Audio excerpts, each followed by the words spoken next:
Yo, sobat makin baik. Ketemu lagi nih kita buat ngobrolin sesuatu yang kayaknya lagi sering banget kita lihat deh.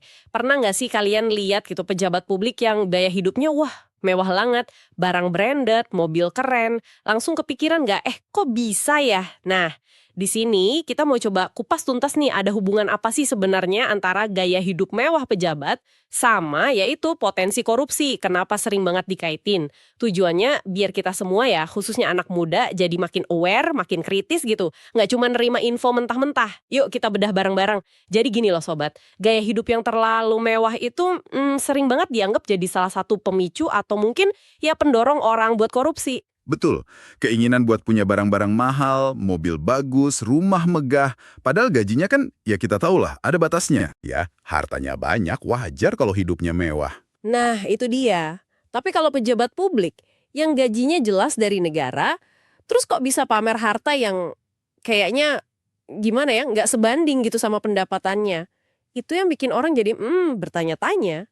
Iya, dan yang menarik nih, justru gaya hidup itu jadi salah satu cara paling kelihatan mata ya buat mendeteksi kalau ada potensi korupsi. Gampangannya gini deh, Gimana tuh? cek aja laporan harta kekayaan penyelenggara negara LHKPN itu. Sekarang kan infonya lumayan terbuka ya buat publik. Oh iya bener juga. Atau yang lebih simpel lagi, bandingin aja deh apa yang dia tampilkan sehari-hari. Rumahnya, mobilnya, sama profil penghasilan resminya.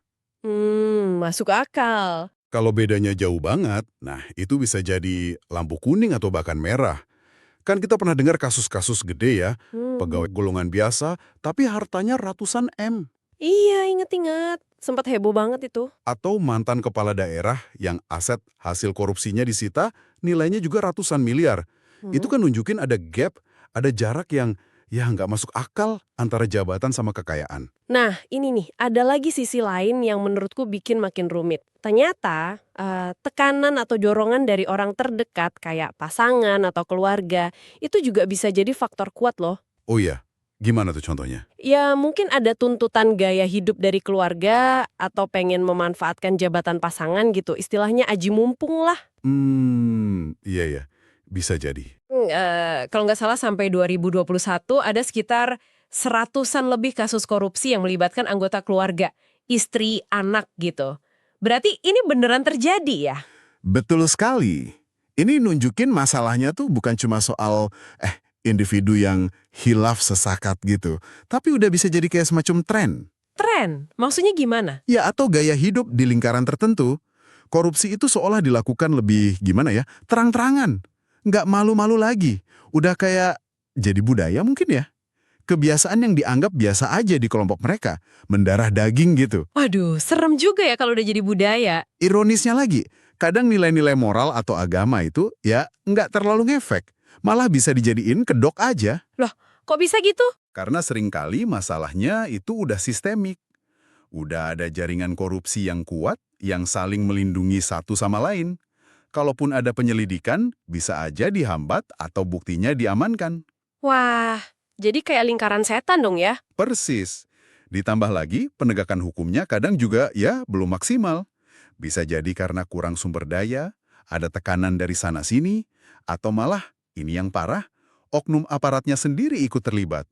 Miris banget ya dengarnya. Iya, dan katanya di era reformasi ini yang harusnya akan lebih baik ya. Praktek korupsinya malah makin luas dan modusnya makin canggih. Wah, kompleks banget ya ternyata lapisannya. Terus, ini artinya apa dong buat kita sobat makin baik? Sebagai anak muda nih, apa yang bisa kita lakuin? Yang pasti, penegakan hukum yang tegas tanpa pandang bulu itu harga mati. Tapi selain nunggu itu, kesadaran dan suara dari kita, masyarakat, termasuk kalian generasi muda, itu penting banget. Suara gimana maksudnya? Ya, terus dorong transparansi, minta pertanggungjawaban pejabat. Tuntut integritas. Sedikit banyak, kita bisa ikut andil mengubah budaya permisif terhadap korupsi ini. Oke, sobat makin baik. Coba kita rangkum sedikit ya obrolan kita barusan. Pertama, gaya hidup pejabat yang katakanlah jomplang sama profil pendapatannya, itu patut kita perhatikan. Bisa jadi red flag. Betul? Kedua, yuk kita lebih kritis. Cek LHKPN kalau perlu, atau minimal bandingkan aja gaya hidup sama gaji resminya. Itu langkah awal yang bagus. Sip. Ketiga, ternyata tekanan dari keluarga atau lingkungan dekat itu juga bisa jadi faktor pendorong korupsi loh. Jadi bukan cuma niat pelakunya aja. Iya, faktor eksternal itu nyata. Dan keempat, yang paling penting mungkin, kita harus sadar kalau korupsi di negara kita ini masalahnya udah cukup dalam dan sistemik. Nggak bisa dianggap enteng. Nah, mungkin ada satu pertanyaan nih buat kita renungkan bareng-bareng. Dimulai dari diri kita sendiri, di lingkungan paling dekat kita, langkah nyata apa sih yang bisa kita, sebagai anak muda, lakukan buat ikut bangun budaya anti korupsi? Sekecil apapun itu. Mantap, itu dia obrolan kita kali ini Sobat. Semoga nambah wawasan dan bikin kita semua jadi makin tergerak ya, buat jadi bagian dari solusi. Yuk, bareng-bareng kita terus berusaha #jadi makin baik setiap hari. Kalau menurut kalian gimana? Punya pendapat lain atau mungkin pengalaman? Boleh banget drop aja di kolom komentar ya. Jangan lupa juga buat like, share ke teman-teman, dan pastinya subscribe channel Jadi Makin Baik biar nggak ketinggalan obrolan seru lainnya. Sampai ketemu lagi!